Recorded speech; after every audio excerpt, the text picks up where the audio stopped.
Nagbangutan karon ang kinabukan sa Silliman University sa kamatayon sa National Scientist o kanhi Silliman University President nga si Dr. Chua Alcala. Ano ang report? Siya ang unang Filipino scientist nga nipahigayon og subsob nga search and discovery kabahin sa marine life animals, isip usab terrestrial animals. Sa nasod ug ngadto sa tibok kalibutan, si Dr. Alcala usa ka inila nga biologist ug conservationist. Naila usab siya sa pagtisok sa marine protected area sa Pilipinas nga nanalipod sa marine ecosystem. Nagpalambo sa sustainable fishing.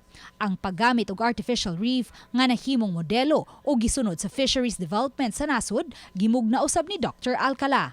Ang iyang halapad nga pag-research sa Philippine amphibians ug reptiles niadtong tunga-tungang bahin sa 1950s nga nakadiskubre og dugang 50 ka species gikan sa 400 ka nailhan nga mga kinabuhi sa dagat kabahin lang sa pagmahal ni Dr. Alcala sa marine life.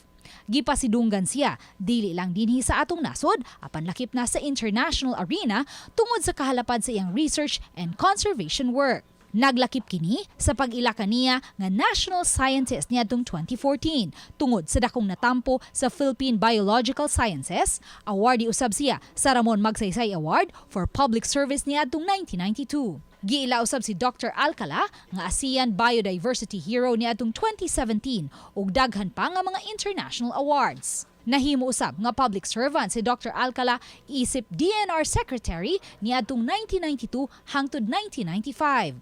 Gikan sa 1995 hangtod sa 1999, chairman siya sa Commission on Higher Education o CHED. Usa ang Silliman University nga mas labi nga nagsubo sa giila'ng nga haligi sa universidad. Naputo sa pagbangutan ang institusyon sa paggawa sa giila nilang scientist, administrator, trustee, professor, morally upright family man ug public servant. Luyo sa mga naangko niya mga titulo ug mga pasidungog, nagpabilin si Dr. Alcala nga ligdong matinud-anon sa mga mithing gihuptan sulod sa pipila ka dekada sa iyang kinabuhi ug pagkarespetado sa hutong sa katilingban. Graduate siya sa Silliman University sa Bachelor of Science in Biology degree, magna cum laude niadtong 1951. Sa iyang mga katapusang tuig, nagpabiling aktibo sa Silliman University si Dr. Alcala, isip Professor Emeritus, Board of Trustees member ug Chairman of the Board of Advisors sa SU Angelo King Center for Research and Environmental Management. Nataw si Dr. Chua Alcala niadtong March 1, 1929 sa Kaliling, Cauyan, Negros Occidental. Namatay siya sa edad nga 93. Uban ni Clans Gabutin, Luan Merondina, Balitang Bisdak.